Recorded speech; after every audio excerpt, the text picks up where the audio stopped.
Ayan, ultimatum na po itong aking gagawin.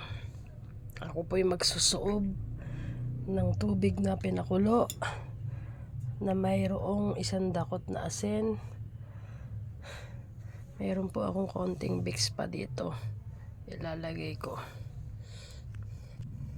Ayan, nagmumoist. Nagmumoist yun, no? Wala akong pang kutsara. Hindi ko naman masandok, mainit. Hindi ko mailabog ang kamay ko.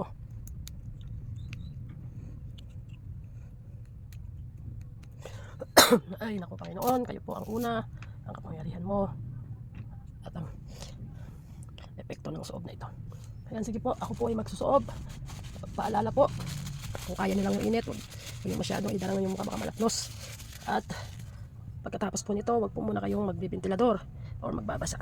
Mag-isa lang po ako ngayon dahil duty ang aking partner, wala yung aking mga anak. In Jesus name, in Jesus name. Ayan, langhap ko po yung Vicks kahit na kakonti. Actually, hiniram ko lang po yun. Bahala nang maghanap yung may-ari. In Jesus name, alisin mo po ang pananakit ng ulo at matigas na pag-ubo.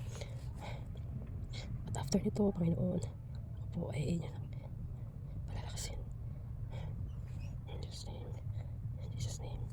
Paalala po, huwag kayong magbibintilador. Patapos nito, huwag din kayong magbabasa muna. Hayaan nyo lang yung pawis ay lumabas na lumabas.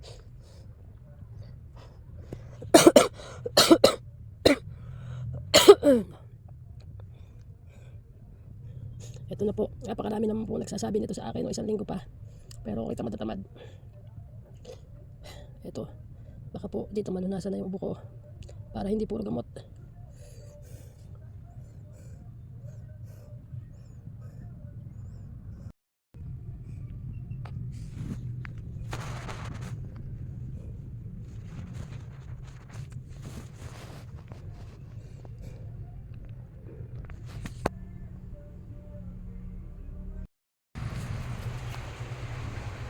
Ayan.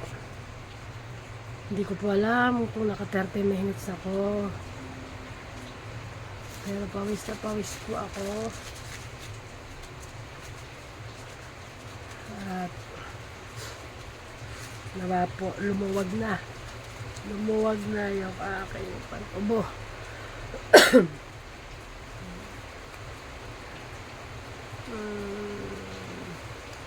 Huwag po kayong mag-aircon, mag-ventilador. Nakakainip po sa loob. Kaya tiyaga lang. Kung gusto mong gumaling, kung gusto mo namang manahimik ng tuluyan ang iyong ubo, maligo ka pagkatapos. Joke lang. Yan, salamat po.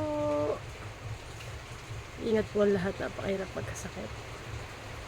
This is the